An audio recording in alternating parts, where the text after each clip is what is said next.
হযরত ঈসা আলাইহিস সালামকে আল্লাহ পাক হুকুম দিলেন। হুকুম পাওয়ার সাথে সাথে ঈসা আলাইহিস সালাম পথ চলতে লাগলেন। আল্লাহ নবী ঈসা আলাইহিস সালাম দেখছেন সামনে একটা সাদা পাথর দেখতে পাওয়া যায়। আল্লাহ পাক বললেন, ওরে নবী ঈসা, তোমার হাতে যে তোমার হাতে যে আশা লাঠি আছে, ওই আশা লাঠিটা তুমি পাথরে আঘাত করো। আল্লাহর হুকুম মতো ঈসা আলাইহিস সালাম লাঠিটা পাথরে আঘাত করলেন।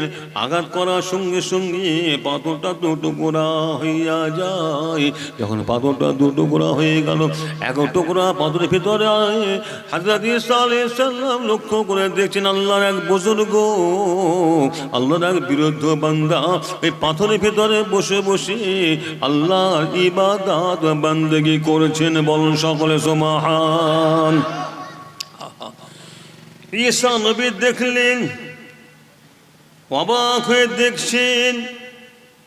যখন কিছুক্ষণ পরে আল্লাহ সেই বুজুর্গ বান্দাটা ইবাদত থেকে ফারেগ হলেন, ঈসা সাল্লাম জিজ্ঞাসা করেছিলেন, আল্লাহর বিরুদ্ধ বান্দা, আল্লাহর বুজুর্গ বান্দা, আপনি বলুন এইভাবে আপনি কতশো বছর এই পাথরের ভিতরে বসে বসে আল্লাহর ইবাদত বান্দেগি করেছেন? এই কথা শোনার সঙ্গে সঙ্গে আল্লাহ সেই বুজুর্গ বান্দাটা বলেছিলেন, ও নবী ঈসা আলাইহিস সালাম, আমি এইভাবে পাথরের ভিতরে বসে বসে 400 বছর আল্লাহর ইবাদত বান্দেগি করছি। বল সকলে সুবহান।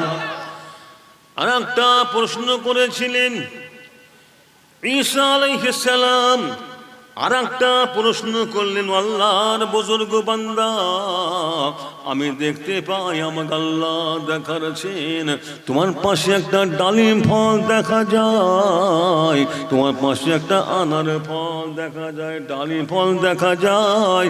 আল্লাহর বুজুর্গ বান্দা, আপনি বলুন এই ডালিম ফলটা আপনি কোথায় থেকে পেলেন? এই ডালিম ফলটা আপনাকে কে বা দিল? এই কথা শোনার সঙ্গে সঙ্গে আল্লাহ সেই বুজুর্গ বান্দাটা বলেছিলেন, ও নবী ঈসা আলাইহিস সালাম, আল্লাহ পাক আমার জন্য প্রতিদিন একটা করে জান্নাত থেকে ডালিম ফল পাঠায় থাকেন। এটা হলো জান্নাতি ডালিম ফল, এটা হলো বেহেশতি ডালিম ফল। আমি খাই আর আল্লাহর ইবাদত বান্দেগি করি, এইভাবে আমার 400 বছর কেটে যায়। এই অবস্থা দেখে শুনে হযরত ঈসা আলাইহিস সালাম আল্লাহ সিজদায় পড়ে গেলেন। আল্লাহ সিজদায় গিয়ে বলতে লেগেছে, আল্লাহ, আমি আপনাকে বলেছিলাম আমি আপনার সব থেকে বড় বুজুর্গ বান্দা, আমি আপনার সব থেকে বড় প্রিয় বান্দা। আল্লাহ, আমার কি বলা ভুল হয়েছে? আল্লাহ, না না না, নবী ঈসার কথা ভুল হয় না। নবী ঈসা সাল্লাম যে কথাটা বলেছিলেন, নবী ঈসার জামানার কথা, ঈসা নবীর জামানায় যত মানুষ ছিলেন, যত উম্মতি ছিলেন, সব থেকে বড় ঈসা নবী, এতে কোনো সন্দেহ নাই। কি নবী বড় হবে তো? নবী তো বড় হবে, কি নবী বড় হবে না? নবী তো বড় হবে তো। ঈসা নবী যে কথা বলেছিলেন ওটা হলো সেই জামানার কথা। ঈসা নবীর জামানায় যত মানুষ ছিলেন, যত তার উম্মতি ছিলেন, সব থেকে নবী বড়, এতে কোনো সন্দেহ নাই। উম্মত যতই আমল করুক না কেন, নবী থেকে বড় হতে পারে না। বলেন সকলে সুবহানাল্লাহ। জি, ওই পাথরের ভিতরে যে লোকটা আছে না, ওই লোকটা কে? ওই লোকটা কে? ওই লোকটা হলো উম্মতি ঈসা। উনি হলেন ঈসা নবীর উম্মত ছিলেন। উনি ঈসা নবীর উম্মত। আহা, তো উম্মত যতই আমল করুক না কেন, নবী থেকে বড় হতে পারে না। আল্লাহ তাই বলছে, ওরে নবী ঈসা তুমি যা বলেছো ঠিকই বলেছো। ওরে নবী ঈসা, পাথরের ভিতরে যে লোকটা আমার যে বান্দাটা ইবাদত বান্দেই করেছে, ও নবী ঈসা ও হলো তোমারই উম্মাত, উনি হলো তোমারই উম্মাত। উম্মাত যতই আমল করুক না কেন নবী থেকে বড় হতে পারে না। বলেন সকলে সুবহানাল্লাহ। জি ঠিক কথা। এখন দেখা যায় একদল মানুষ বলতে লেগেছে উম্মত আমলের জোরে নবী থেকে বড় হতে পারে। বলেন সকল নাউযুবিল্লাহ মিন যালিক। চিন্তা করার কিচ্ছু নেই, আরেক ফেরকা এটা কি বলছে? জি উম্মত আমলের জোরে নবী থেকে বড় হতে পারে, উম্মত আমলের জোরে নবী থেকে বড় হতে পারে। বলেন সকলে নাউযুবিল্লাহ মিন যালিক। জি আরেক ফেরকা নাউযুবিল্লাহ। কি গো 10টা 5টা মিনিট কি গো একটু আল্লাহ আল্লাহ আল্লাহ আল্লাহ আল্লাহ কর, এইটা কাজ এটা কাজ হবে, এইটাই কাজ হবে। জামদাইদের মনে করছি তবু একটু এইটা কার্যকারী হবে। কলব সাফাই না হলে পুরো খুব সমস্যা। আর কলব সাফাই করার একমাত্র রাস্তা হলো আল্লাহ জিকির। আল্লাহ জিকির ছাড়া বিকল্প কোনো ব্যবস্থা নাই। আমি তো বলছি, আমি বুঝি তো আল্লাহ শুকর। জি কলব সাফাই করার একমাত্র রাস্তা হলো আল্লাহ জিকির। জিকির ছাড়া কলবকে প্রধান সাহেব এই প্রধান সাহেবকে খুশি করা, এই প্রধানকে কলবে প্রধান একে সন্তুষ্ট করার একমাত্র রাস্তা হলো আল্লাহ জিকির। যে এই জন্য তো জারব ধাক্কা। কে মুরব্বী তাসাপন্থী মানুষ আপনারা? জারব 1 জরবি 2 জরবি 3 জরবি 4 জরবি মানে কি? জরব মানে আঘাত, কলবে আঘাত করো, কলবে আঘাত, ধাক্কা ধাক্কা। আল্লাহ আল্লাহ আল্লাহ আল্লাহ। এই ধাক্কা মারলে পর কি হবে? আল্লাহ রহমত করে কলবের ময়লাকে আল্লাহ দূর করবেন। হাদিস শরীফ আমার রাসূল বলছেন, মানুষ আমার উম্মতি যখন একটা পাপ করবে তার কলবে একটা কালো স্পট দাগ বসবে, তাই না? এটা হাদিস শরীফ। আবার পাপ করবে, আবার কলবে একটা কালো স্পট দাগ বসবে, আবার পাপ করবে, কলবে একটা কালো স্পট দাগ বসবে। ঠিক এইরূপ গুনাহ করতে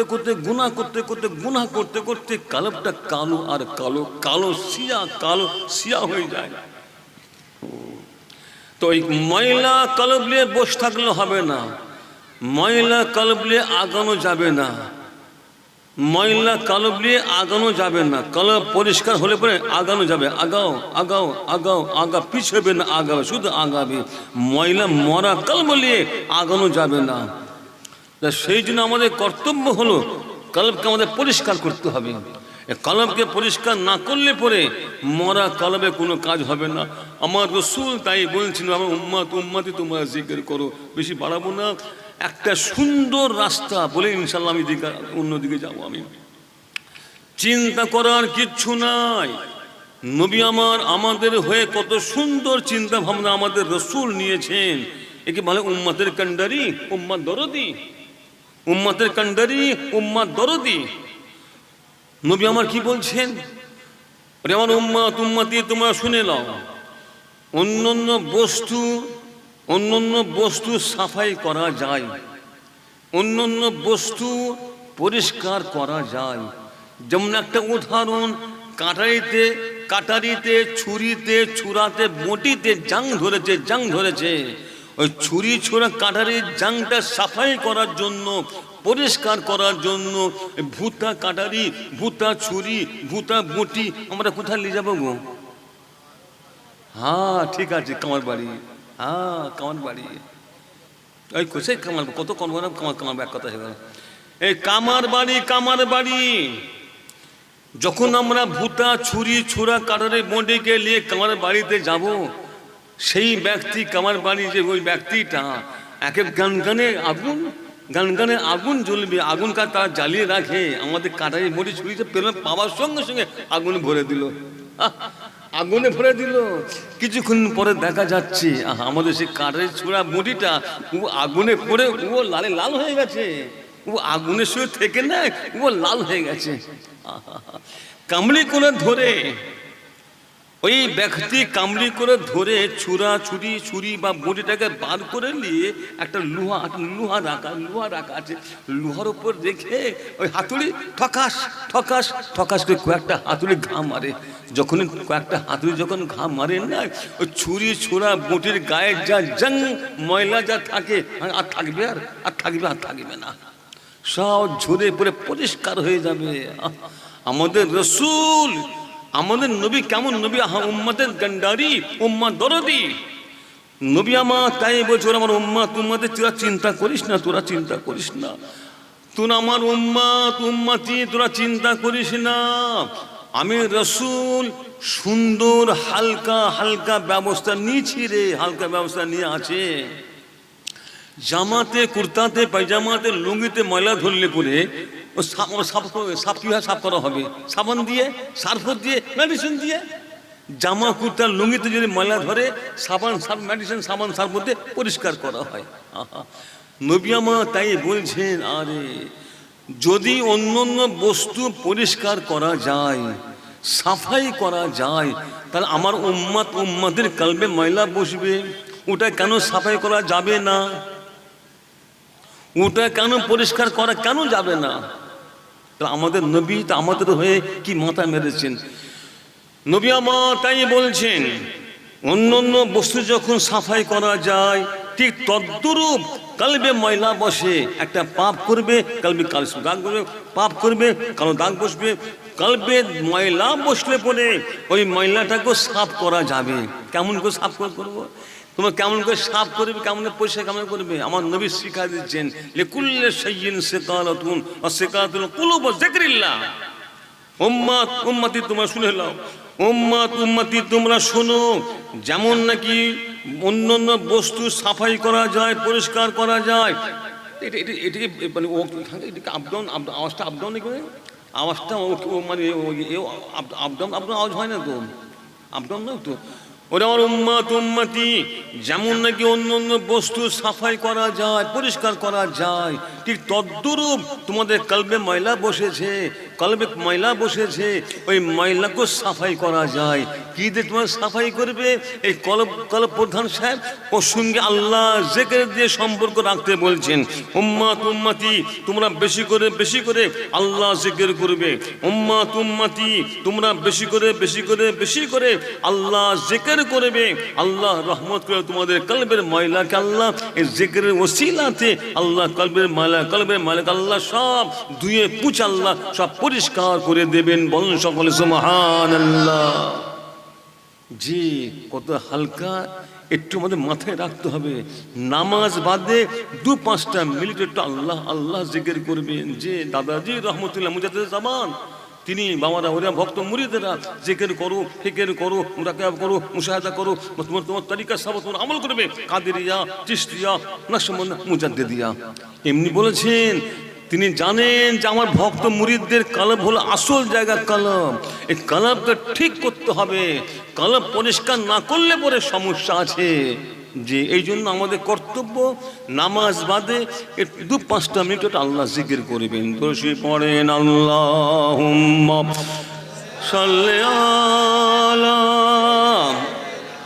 মাওলানা মুহাম্মাদ ওয়া আলা আলি সাইয়্যিদিনা। জি মাশাআল্লাহ, মারহাবা। আজকের রাত সুন্দর রাত, সুন্দর রাত। যে নবী তাই বলছেন সুন্দর রাত। তো নবী কথা আগেও সব বিষয়ে সব রাতের জন্য বলেছেন, সব ব্যাপারে নবী আমার বলেছেন। নবী কি শিক্ষা দিয়েছেন? নবী শিক্ষা দিচ্ছেন আমাদেরকে আর দুনিয়া মাজরাতুল আখিরা। তোমরা দুনিয়াতে মানে চাষ আবাদটা ভালো করবে। তোমরা আমার চাষ আবাদ করো, তোমরা দুনিয়াতে চাষ আবাদটা ভালো করবে। লাভটা কি হবে? যদি এখানে চাষটা ভালো হয় তাটা আমাদের একটা আশা যে আমরা ভালোভাবে স্প্রে করে হোক, ওষুধ দিয়ে হোক বা সার মেরে হোক, যাতে আমরা চাষটা ভালো করতে পারি। আমরা সবসময় চেষ্টা আমাদের থাকে, চেষ্টা থাকবে আমাদের যে চাষটা আমরা কীভাবে ভালো করে করব। চাষ ভালো করতে পারলে এবার ফলটা ভালো আশা করবো যে ফলটা ভালো পাবো আমরা। আহা, নবী আমার কি শিক্ষা দিচ্ছেন! নবী আমার বলছেন এই দুনিয়াটা হলো আখিরাতের খেতিবাড়ি। এটা হলো আর দুনিয়াও মাজরাতুল আখিরা, আর দুনিয়াও মাজরাতুল আখিরা। এটা হলো আখিরাতের খেতিবাড়ি। যেমন নাকি তোমরা দুনিয়াতে চাষবাস করো, চাষ আবাদ করো, তোমরা লক্ষ্য ট্রিটমেন্ট করো, কোন সার মারতে হবে, হ্যাঁ কোন ওষুধ মারতে হবে, কখন কি সার মারলে ভালো হয়, ট্রিটমেন্ট তোমরা করছো। দুনিয়ার মুনাফার জন্য তোমার ট্রিটমেন্ট করো, দুনিয়ার মুনাফার জন্য। নবী আমার বলছেন এখানে যে আমরা চাষ করছি দুনিয়ার মুনাফা বেশি করে পাওয়ার জন্য। নবী আমার কি শিক্ষা দিলেন, এখানে তোমাদের চাষ ভালো যদি হয়, যদি তোমাদের চাষ এখানে ভালো হয়, তাহলে তোমরা এর ফলটা তোমরা আখিরাতে ভালো পাবে। এখানে চাষ ভালো হলে সেখানে ফল ভালো হবে, ফল ভালো। তার মানে এখানে তোমরা আমলের চাষটা ভালো করে করবে, তোমরা দুনিয়াতে আমলের চাষটা ভালো করে করবে। যদি তোমরা দুনিয়াতে আমলের চাষ ভালো করতে পারো, তা তোমরা আখিরাতে ফলটা ভালো পাবে। দুনিয়া চাষটা যেমন এখানে আমরা ট্রিটমেন্ট করি, তা নবী আমার কি বললেন, তোমরা দুনিয়াতে আমলের চাষটা ভালো করো। যদি তোমাদের আমলের চাষটা ভালো হয়, তাই ভালো চাষের ফলটা মানে আখিরাতে তোমাদের ফলটা সওয়াব নেকি তোমাদের ভালো হবে। অতএব তোমরা দুনিয়াতে যাতে চাষটা ভালো করবে, ওই চাষের ফলটা সেখানে ভালো হবে, তো এই জন্য আমাদের কর্তব্য হলো দুনিয়ার চাষটা যাতে আমরা ভালোভাবে করতে পারি, হ্যাঁ মানে ভালোভাবে যাতে আমরা আমল করতে পারি। আমলের দিকে লক্ষ্য রেখে আমাদের আখিরাতের সওয়াব নেকি আমরা কামাবো।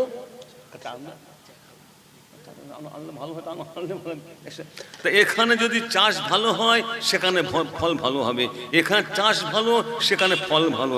এই জন্য আমাদের কর্তব্য চাষ মানে আমলের চাষটা যাতে আমাদের এখানে ভালো হয়, এদিকে আমার লক্ষ্য রাখতে হবে যাতে আমলের চাষটা এখানে ভালো হয়। আল্লাহ আমাদের সকলকে আল্লাহ নেক আমল সৎ আমল করার তৌফিক দান করেন, বলুন সকল আল্লাহুম্মা আমিন। আবার দোষী পড়েন আল্লাহুম্মা। শৈবাকে বলে কে করতে বলেছে?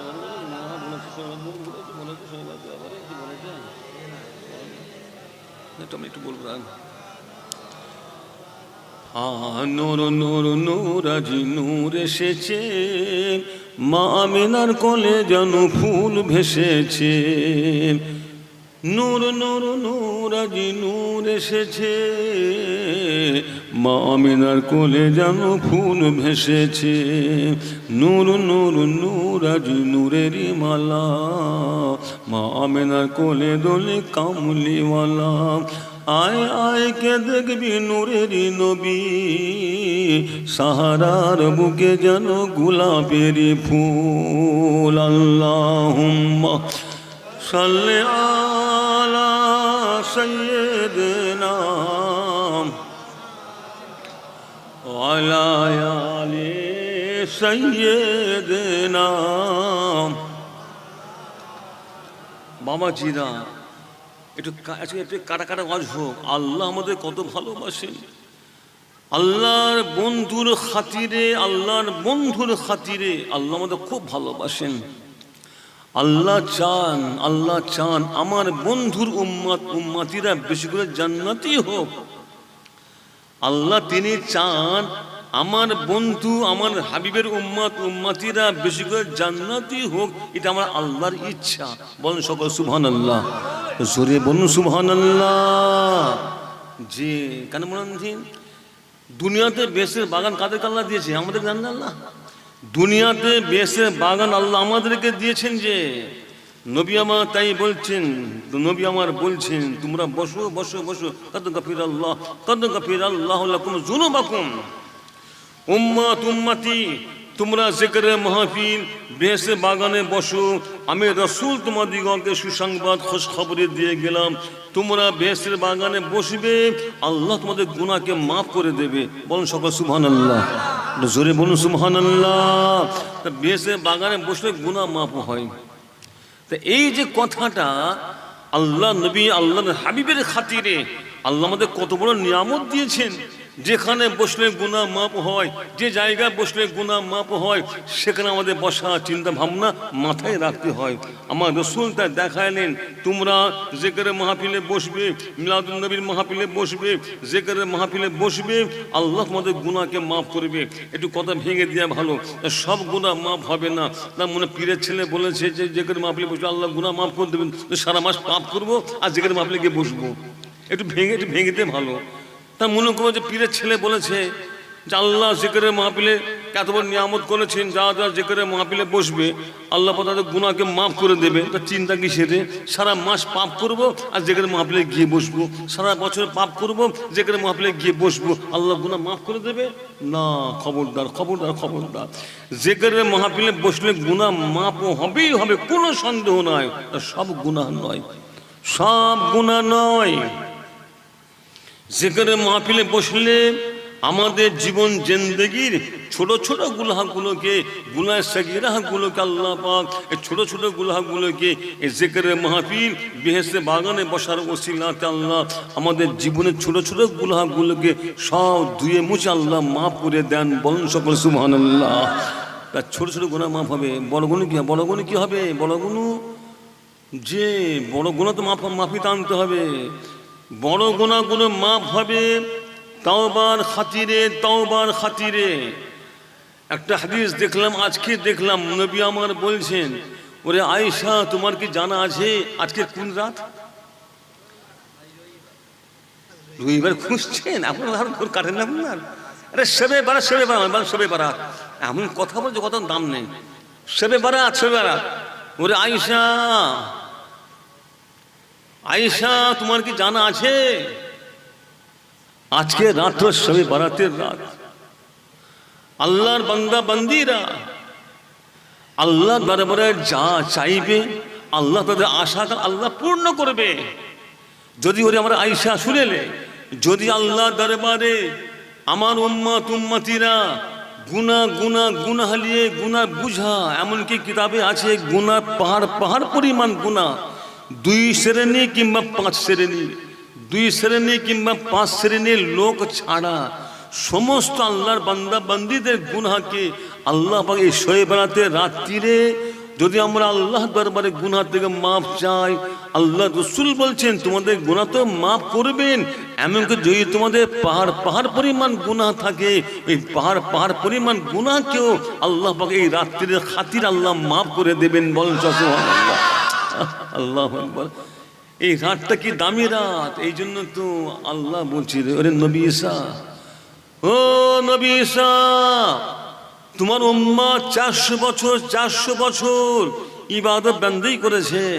শুনে নাও, তোমার উম্মত 400 বছর ইবাদত বন্দেগী করে যে সওয়াব যে নেকি কামাইছে, আমার হাবিব আমার বন্ধুর উম্মত উম্মতানের সামনে আমি আল্লাহ তাআলা এমন একটা সুন্দর রাত রেখেছি, ওই একটা রাত জেগে জেগে জেগে জেগে যদি আমার হাবিবের উম্মত উম্মতিরা এক রাত জেগে ইবাদত বন্দেগী করে, আমি আল্লাহ তাআলা ওই এক রাত ইবাদতকে কবুল করে, ওরে নবী ঈসা তোমার উম্মত 400 বছর যা কামাইছে উম্মতে মুহাম্মাদি এক রাত ইবাদত বন্দেগী করলে পরে আমি আল্লাহ এক রাত ইবাদত বন্দেগী কবুল করে নিয়ে উম্মতে মুহাম্মাদিকে আমি আল্লাহ বেশি সওয়াব দান করবো। বলেন সুবহানাল্লাহ, আর জোরে বলুন সুবহানাল্লাহ।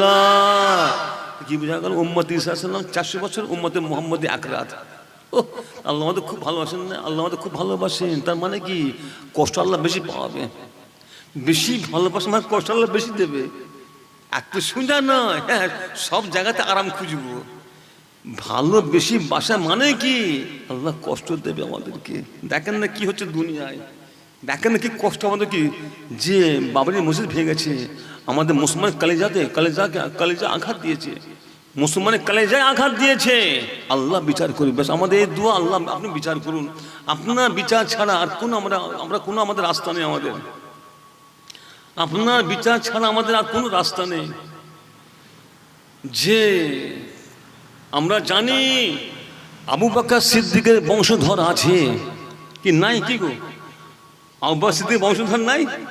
আবু বকর সিদ্দিকের বংশধর আছে, উমর রাদিয়াল্লাহু বংশধর আছে, উসমান গনির বংশধর আছে। তাই থাকে তো আবু জেহেলের বংশধর, আবু জেহেলের বংশধর নেই? আবু জেহেলের ঠিক তদ্রূপ আবু জেহেলের বংশধর আছে, আবু লাহাবের বংশধর আছে, ফিরাউনের বংশধর আছে, নমরুদের বংশধর আছে, হ্যাঁ, আবরা বাদশাহ বংশধর, আবরা বাদশাহ আর বংশধর আর বংশের লোক আছে। যারা এই দুনিয়াতে যারা ফিতনা করছে না, যা ভারতে বর্ষে, ভারতের জমিনে যারা এলেমেলো কাজ করছে, এলেমেলো যারা কাজ করছে, তারাই হলো আবু জেহেলের বংশধর, আবুল লাহাবের বংশধর, ফিরাউনের বংশধর, নমরুদ তার বংশধর। যারা তারা এই দুনিয়াতে বা এই ভারতবর্ষে তারাই এলেমেলো তারাই করছে। যে আমাদের দিমাগে নিয়ে আসতে হবে, আল্লাহর বিচার বড় কঠিন বিচার। আল্লাহ ছাড় দেন, ছেড়ে দেননি। আল্লাহ ছাড় দেন, ছেড়ে দেননি।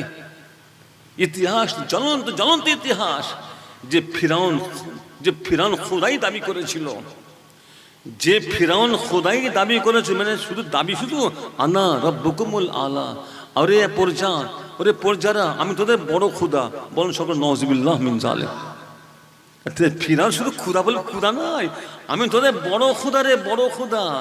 দাঁড়া, আল্লাহ বলেন দাঁড়া ফিরাউন, তুই দাঁড়া, তোকে আমি আল্লাহ চুবায় তোকে আমি মারবো।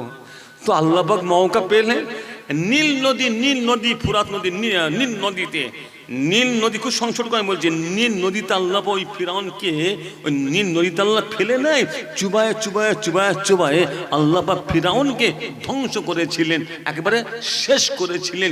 একেবারে শেষ করা মানে কি, তাকে আল্লাহ পাক দুনিয়ার মানুষকে দেখানোর জন্য এখনো মিউজিয়াম, মিশরের মিউজিয়ামে এক শুটকি মাছের মতো আল্লাহ করে তাকে রেখে, শুটকি মাছকে ওই ফিরাউনকে শুটকি মাছ বানায় আল্লাহ ওই আপনার মিশরের মিউজিয়াম, সেখানে আল্লাহ রেখে দিয়েছেন।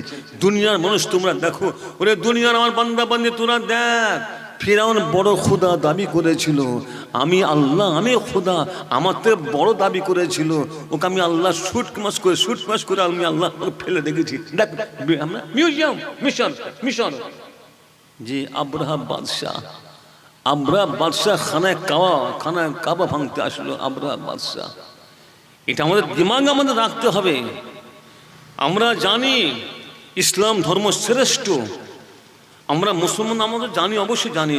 শুধু আমরা বলে কথা নাই, বিভিন্ন ধর্মের গ্রন্থ, বিভিন্ন ধর্মগ্রন্থ বা বিভিন্ন ধর্মের মানুষ তারাও জানে ইসলাম ধর্মটা শ্রেষ্ঠ, ইসলাম ধর্মটা বড়। কথা দিমাগ কথা বুঝলেন কি বললাম? আমরা শুধু মুসলমান কথা নাই, অন্য ধর্মের মানুষ তারা জানে যে ইসলাম ধর্মটা বড় বা শ্রেষ্ঠ, তারাও জানে। ইহুদি বলেন, নাসারা বলেন, খ্রিস্টান বলেন, বৌদ্ধ বলেন, মজুসি বলেন, তারাও জানে যে ইসলাম ধর্মটা বড় বা শ্রেষ্ঠ। কেনই বা জানবে না? যিনি সৃষ্টিকর্তা প্রভু সৃষ্টিকর্তা, তিনি বলছেন আমি আল্লাহ, আমার কাছে ইসলাম ধর্মটা শ্রেষ্ঠ, আমি আল্লাহ ইসলাম ধর্মটাকে পছন্দ করে নিয়েছি। তিনি বলছেন যে সৃষ্টিকর্তা, তিনি বলছেন জমিনকে তৈরি করে আল্লাহ, আসমানকে তৈরি করেছে, চাঁদকে তৈরি করেছে, সূর্যকে তৈরি করেছে, নক্ষত্র সিতারা নক্ষত্র তারা কে তৈরি করেছে, মানুষ, হ্যাঁ, জিন, ফেরেশতা, 18,000 মখলুককে কে সৃষ্টি করেছে? কোন সাহেব, কোন বৈজ্ঞানিক, কোন সায়েন্স, কোন বিদ্বান, কোন পণ্ডিত, কোন ওলি, কোন গোস, কোন কত কে করেছে? কেউ নেই। আল্লাহ ছাড়া কারো ক্ষমতা নেই, আল্লাহ ছাড়া কারো ক্ষমতা নাই। জমিন তৈরি করবে, আসমান তৈরি করবে, চাঁদ তৈরি করবে, সূর্য তৈরি করবে, সিতারা নক্ষত্র সিতারা তৈরি করবে, মানুষ, আপনার ফেরেশতা, জিন, 18,000 মখলুককে আল্লাহ ভিন্ন কারো ক্ষমতা নাই, আল্লাহ ছাড়া কারো ক্ষমতা নাই। একটা জিনিসকে নতুন করে সৃষ্টি করার ক্ষমতা কার আছে? আমাদের দিমাগে এখনো আসলো না যে হচ্ছে কেমন করে হয় কেমন করে রে, কেমন করে হয়? যে ইসলাম ধর্ম শ্রেষ্ঠ, ইসলাম ধর্মটাকে আল্লাহ পছন্দ করেছেন। সৃষ্টিকর্তা তিনি ইসলাম ধর্মটাকে পছন্দ করেছেন। যে ধর্মকে সৃষ্টিকর্তা প্রভু যে ধর্মকে পছন্দ করেছেন, সে ধর্মে আঘাত করা মূর্খমি ছাড়া আর কিছু নাই। যে ধর্মটাকে সৃষ্টিকর্তা পছন্দ করেছেন, যে ধর্মকে সৃষ্টিকর্তা ভালোবাসেছেন, পছন্দ করেছেন, মোহাব্বত করে পছন্দ করেছেন, যে ধর্মটাকে সৃষ্টিকর্তা তিনি বড় বড় বড় বললেন, সেই ধর্মে আঘাত করা মানেই হলো নিজের পায়ে কুড়ুল মারা, নিজের পায়ে কুড়ুল মারা হবে। এই জন্য আমাদের কর্তব্য হলো ইসলামে কেউ আঘাত করব না, ইসলামে কেউ আঘাত করতে পারে না। মুসলমানদের মসজিদে আঘাত করা মানে কি? মুসলমানদের কালিজা আঘাত করা হয়েছে, কালিজাতে আঘাত করা হয়েছে। একটা ছোট্ট ছেলে সে জানে যে মসজিদ নামাজ ঘর, অপরের জায়গাতে মসজিদ হতে পারে না। অপরের জায়গাতে যদি একটা ছোট্ট ছেলে সেও বলবে অপরের জায়গায় মসজিদ তৈরি করলে পরে সে মসজিদের নামাজ হবে না, কি তাই না? কি ছোট ছেলে সেও বলবে যে অন্য জায়গাতে মসজিদ তৈরি করলে পরে ওই মসজিদের নামাজ হবে না। আমরা সেটা বুঝলাম না। বাবরি মসজিদটা বাবুর বাদশাহ বাবর, সে বোঝে না যে পরের জায়গাতে সে মন্দির করবে, সে পরে যেমন যা কত হলো জিনিসটা। এখন আমাদের বলার উদ্দেশ্য হলো সুপ্রিম কোর্ট তিনি কিভাবে তিনি রায় দিয়েছেন, তিনারা ভালো বোঝেন, আমরা ভালো বুঝি না। কিন্তু আমরা জানি যে সৃষ্টিকর্তার ঘরটাকে ভাঙা কিন্তু ঠিক হবে না, সৃষ্টিকর্তার ঘরকে কিন্তু ভাঙা ঠিক হয় না। এই জন্য আমাদের কর্তব্য যা হয়েছে আপনার অন্য ঘরে, সৃষ্টিকর্তার অন্য ঘরে, অন্য মসজিদে ফের আঘাত করার চেষ্টা হচ্ছে। এই চেষ্টা আপনারা করবেন না, করাটা আপনার জন্য দরকার বলে আমি মনে করি। দর্শী পড়েন আল্লাহুম্মা সাল্লি আলা সাইয়্যিদিনা মাওলানা মুহাম্মদ ওয়া আলা আলি সাইয়্যিদিনা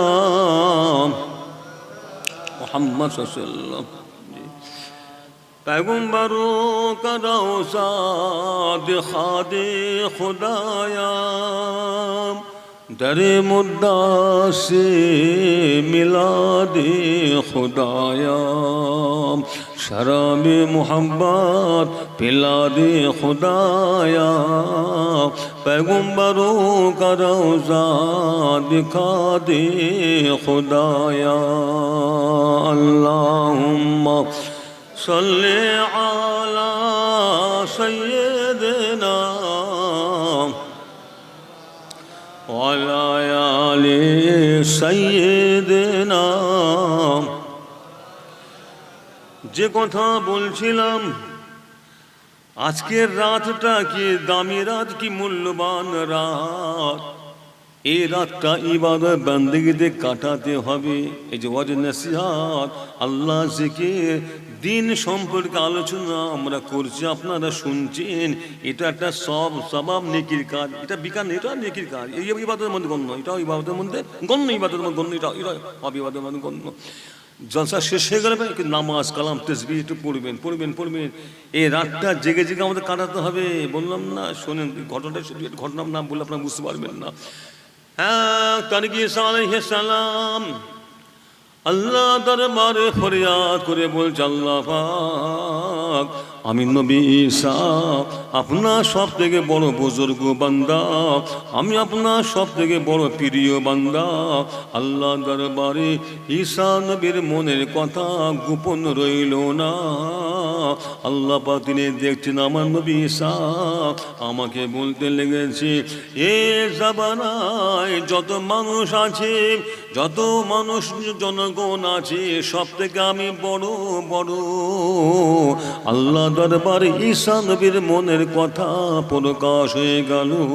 যেহেতু আল্লাহ তিনি অন্তর্যামী, ইন্নাহু আলিমুম বিযাতিস সুদূর, ইন্নাল্লাহ আলা কুল্লি শাইইন কাদির। আল্লাহ তিনি সর্বশক্তিমান, আল্লাহ তিনি অন্তর্যামী। ঈসা নবীর অন্তরের কথা আল্লাহ দরবারে প্রকাশ হয়ে গেছে। আল্লাহ ঈসা নবীকে বলতে লেগেছেন, ও নবী ঈসা পথ চলো পথ চলো পথ চলো, রাস্তা হাঁটো রাস্তা হাঁটো। ওরে নবী ঈসা শুনে লাও শুনে লাও, তোমরা যাবার পথে একটা সাদা পাথর পড়বে। যখন তোমার সামনে সাদা পাথর পড়বে, তোমার হাতে যে আশা লাঠি আছে, ওই আশা লাঠিটা তুমি পাথরে আঘাত করবে। আল্লাহ পাক ঈসা নবীকে এই কথা এই হুকুম দিয়ে পথ চলতে বললেন। হযরত ঈসা আলাইহিস সালাম আল্লাহর হুকুম মতো পথ চলতে লাগলেন, রাস্তা হাঁটতে লাগলেন। রাস্তা হাঁটতেছেন, হঠাৎ দেখছেন কি রাস্তার উপরে একটা সাদা পাথর দেখতে পাওয়া যায়। যখন সাদা পাথর দেখতে পেলেন, আল্লাহ তরফ থেকে হুকুম ছিল, ওরে নবী ঈসা যখন তোমার সামনে সাদা পাথর পড়বে, তোমার হাতে যে আশা লাঠি আছে, ওই আশা লাঠিটা তুমি পাথরে আঘাত করবে। আল্লাহর হুকুম মতো ঈসা আলাইহিস সালাম হাতের লাঠিটা পাথরে ঠস করে আঘাত করলেন। আঘাত করার সাথে সাথে পাথরটা দুটো গোড়া হইয়া যায়। যখন পাথরটা দুটো গোড়া হয়ে গেল, ঈসা সালাম দেখতে লেগেছেন পাথরের এক টুকরার ভিতরে একজন আল্লাহর বিরুদ্ধ এক আল্লাহর বুজুর্গ বান্দা ওই পাথরের ভিতরে বসে বসে আল্লাহর ইবাদত বান্দেগি করেছেন। বলুন সকলে সুবহান। আহা হা হা, যে আমার আল্লাহ সব পারেন। কোথায় ক্ষমতা দেখাচ্ছ, কোথায় ক্ষমতা দেখাচ্ছ, ক্ষমতা কোন জায়গায় লাগাচ্ছ ক্ষমতা? আল্লাহ ছাড়েন না, ছাড় দেন, ছেড়ে দেন। দিমাগে কথাটা দিমাগ আমাদের রাখতে হবে। আল্লাহ ছাড় দেন, তার মানে মেহনত, টাইম টাইম, ভারতে ফিরে আসো, ভারতে ফিরে আসো, ভারতে ফিরে আসো। আল্লাহ টাইম দেন, টাইম দেন। যখন বেকায়দা, যখন একদম বেপরোয়া হয়ে গেলে পরে পাকড়াও হয়ে যাবে, আল্লাহর তরফ থেকে পাকড়াও হয়ে যাবে। দেখেন আবরাহা বাদশাহ, আবরাহা বাদশাহ কি করেছিল? সে দেখলো আরে মুসলমানেরা কি করছে রে, মুসলমানেরা কাবা ঘরে গিয়ে কাবা ঘর জামাতে করেন, কত লক্ষ লক্ষ লোক, হাজার হাজার, তখন তো হাজার হাজার, তখন লক্ষ লক্ষ লোক হবে, লক্ষ লক্ষ লোক কাবা ঘরকে ঘিরে, কি আনন্দ, কি ফুর্তি, কি আনন্দ। হ্যাঁ, তো ব্যাপারটা এমন, শাম শাম এমন এমন, আমার দেশ এমন, আমি একটা এমন কাজ করব যাতে ওই সব লোকগুলো ভেঙে আমার এমন দেশে আমি একটা নকল কাবা তৈরি করব, নকল কাবা তৈরি করব। আসলে নকল কাবাতে কি করেছে, কেউ কোন এক ব্যক্তি পায়খানা একটা নাপাক করে পায়খানা ফেলে দিয়েছে। বাদশাহ মনে করলে সর্বনাশ, আমি কাবার এগেনস্টে, কাবার বিরুদ্ধে আর নকল কাবা তৈরি করছি এখানে লোককে আনার জন্য। আমার কাবা থেকে অপরিষ্কার কে করলো? মনে করলো মুসলমানরা, কিছু বুঝলো না, মুসলমান, এখানে মুসলমানরা করেছে, মুসলমানরা করেছে। তো আমরা বাদশাহ রেগে গিয়ে বলেছিল, ঠিক আছে, এর বদলা আমি লোক কাবাকে আমি ভেঙে চুরচুর করবো, কাবাকে ভেঙে চুরচুর করা হবে। পাক্কা নিয়ত করলো, আমরা বাদশাহ পাক্কা নিয়ত করলো। itu ইতিহাস। ও তিন, আলম তারা কাইফা ফাআলা রাব্বুকা বিআসহাবিল ফিল, বিআসহাবিল ফিল, বিআসহাবিল ফিল আলম ইয়াজআল কাইদাহুম ফি তাদলিল ওয়া আরসাল আলাইহিম তায়রান আবাবিল, পাখি, তায়রান আবাবিল। itu মানে আল্লাহর কালাম, কোন সময় আল্লাহ বলে, কোন সময় আল্লাহ জানা দিয়েছেন। তো আমরা বাদশাহ চিন্তা করলো যে কাবাটাকে ধ্বংস করতে হবে, আমার কাবাকে নষ্ট করেছে, জানলো না, বুঝলো না। ওরাই কেউ করেছে হয়তো, ঠিক এখন যে সেম কেস এখন চলছে, নিজেরা অন্যায় করছে, দোষ চাপাচ্ছে মুসলমানের ঘাড়ে, নিজেরা অন্যায় করছে, দোষ দিচ্ছে মুসলমানকে, নিজেরা অন্যায় করছে, দোষ দিচ্ছে মুসলমানকে। এখন যে পজিশন, ঠিক সেম একই পজিশন তখনও ছিল, কিন্তু আল্লাহ বলে একজন আছে, আল্লাহ বলে একজন আছে। এটা আমাদের দিমাগে রাখতে হবে। পাপের মাত্রা বেড়ে গেলে পরে আল্লাহ ছাড় দেন না, পাপের হার বেড়ে গেলে পরে আল্লাহ ছাড় দেন না। দেখেন কি অবস্থাটা। আবরাহা বাদশাহ কি করলো, বড় বড় হাস্তি, বড় বড় হাতি, বড় বড় সৈন্য সামন্ত নিয়ে একেবারে ইয়ামান থেকে চলে আসছে মক্কা শরীফে খানায়ে কাবা ভাঙার জন্য, খানায়ে কাবাকে নষ্ট করার জন্য। ইয়ামান থেকে একেবারে সৈন্য সামন্ত নিয়ে বড় বড় হাস্তি বড় বড় হাতিকে নিয়ে একেবারে লস্কর সৈন্য নিয়ে চলে আসছে কাবার দিকে।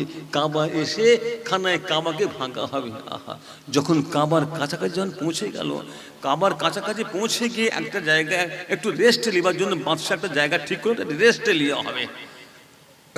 রেস্ট নেবার জায়গা রেস্ট নিতে গিয়ে কি করছে জানেন? রেস্ট নিতে গিয়ে দেখছি করছে কি, বাদশার যে সৈন্য সামন্ত যারা আছে সৈন্য, তারা করছে কি, আমার পাশে ছিল এক চরাগাঁ, উঁটু চরাগাঁ। সেখানে আব্দুল মুতালিব, আল্লাহ নবীর চাচা আল্লাহ নবীর দাদা আব্দুল মুতালিবের চরাগাঁতে কয়েকটা উঁটকে ধরে নিয়ে চলে গেল। কয়েকটা উঁটকে ধরে নিয়ে ওই আবরা বাদশার লোকেরা কয়েকটা উঁটকে ধরে নিয়ে তা চলে গেল। এই সময় যখন পেলেন আব্দুল মুতালিব আল্লাহ নবীর দাদা, তিনি শোনার সঙ্গে সঙ্গে বাদশার কাছে গিয়ে হাজির হলেন। বাদশাহ দরবারে গিয়ে বললেন, বাদশাহজি, আপনার লোকেরা আমার চরাগাঁ থেকে কয়েকটা উঁট তার চুরি করে নিয়ে চলে এসেছে, ওই উঁটগুলো আমাকে ফেরত দেন। তো বাদশা শুনে অবাক। বাদশা ভেবেছিল যে আব্দুল মুতালিব আমার কাছে এসে হাত জোড় করে বলবে, খানায় কাবা আপনি ভাঙবেন না, খানায় কাবা আপনি ভাঙবেন না, এটা আমাদের ইবাদত গাহ, আমরা নামাজ পড়ি, এটা আল্লাহর ঘর, খানায় কাবা আপনি ভাঙবেন না, আপনাকে হাত জোড় করে আমি বলছি। ভেবেছিল এই কথা আমাকে আব্দুল মুতালিব মানে আল্লাহ নবীর দাদা সেই সময় ওই কাবা শরীফের মুতাল্লি ছিলেন। তিনি মেন আব্দুল মুতালিব, আল্লাহ নবীর দাদা আব্দুল মুতালিব, তিনি মুতাল্লি তিনি ছিলেন। তো মানে বাদশা শুনে বলল, তুমি কি বলছো? বলছে, আমি এ কথা বলছি যে আপনার লোকেরা আমার চরাগাঁ থেকে কয়েকটা উঁট নিয়ে পালায়, চুরি করে নিয়ে পালায় এসেছে, ওটা আমাদের ফেরত দেন। বাদশা তো তুমি তো উঁট চাইতে এসেছো, তোমার কি জানা আছে? তুমি কি জানো আমরা ইয়ামান থেকে এখানে কেন এসেছি? জানা আছে? শুনে নাও, আমরা ইয়ামান থেকে এখানে এসেছি তোমাদের কাবাকে ভাঙতে এসেছি, তুমি তো আমাকে বলবে যে বাদশাহ আপনি কাবা ভাঙবেন না, তো তুমি এ কথা না বলে তুমি উঁট চাইছো আমার কাছে, তুমি উঁট চাইছো। আমি তো ভেবেছিলাম তুমি আমাকে বলবে বাদশাহ কাবা ভাঙবেন না, কাবাটা ভাঙবেন না। আমি তো ভেবেছি আপনি আমাকে এ কথাই বলবেন। কিন্তু সম্মান দিয়েছিল, আল্লাহ নবীর দাদাকে সম্মান দিয়েছিল। তো ওই সময় তো আব্দুল মুতালিব তিনি বলেছিলেন, বাদশাহ আপনি শুনে নিন, উট হলো আমার আর কাবা হলো কার? আল্লাহর। উট হলো আমার, কাবা হলো আল্লাহর। আপনি আমার উটটা দিয়ে দেন। আপনার লোকেরা আমার উট নিয়ে এসেছে, আপনি আমার যে উটগুলো নিয়ে এসে ওগুলো আমার ফেরত দেন। আপনার ওটা আমি নিতেছি, ওটা আমার ওটা আমাকে ওটা দিয়ে দেন। বাদশা অর্ডার যাও, যারা যে কটা উট এনেছো দিয়ে দাও। তিনি বলেছিলেন, দেখো বাদশাহ, আমি আমার উট নিয়ে চললাম। আর কাবা হলো সৃষ্টিকর্তা আল্লাহর কাবা, আল্লাহর ঘর কাবা। যার কাবা সে ঠেকাবে। বাদশাহ রাগেতে একদম লস্কর সৈন্য হাতি নিয়ে সব চললো, রওনা হলো খানায় কাবা ভাঙার জন্য। সব চলে আসছে। যখনই কাবার কাছে পৌঁছে গেল, আল্লাহর কুদরত ইলাহি, মেঘের মতন আল্লাহ ফৌজ, আল্লাহ লস্কর, আল্লাহ সৈন্য, আল্লাহ লস্কর, একেবারে অন্ধকার, মেঘের মতন সব অন্ধকার হয়ে গেল। এক একটা ছোট ছোট আবাবিল পাখির মুখেতে একটা পাথর, দুই পায়ে দুই পাথর, মুখেতে একটা পাথর, দুই পায়ে দুই পাথর।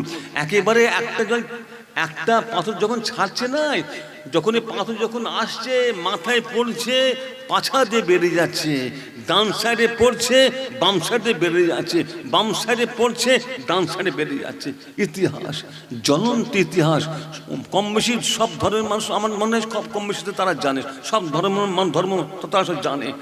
মানে কি এমন আল্লাহ পাক ব্যবস্থা নিলেন, আবাবিল পাখি দিয়ে আবরাহা বাদশাহ সৈন্য সামন্ত, বড় বড় হাতি একেবারে মানে মেরে ধুলিস্যাৎ, আল্লাহ পাক বাদশার সমস্ত সৈন্য সামন্ত এবং হাতিগুলোকে ওই তয়রান আবাবিল পাখি আল্লাহ পাঠায় একা মেরে ধুলিসাৎ করে দিলেন। বলুন সকলে সুবহানাল্লাহ।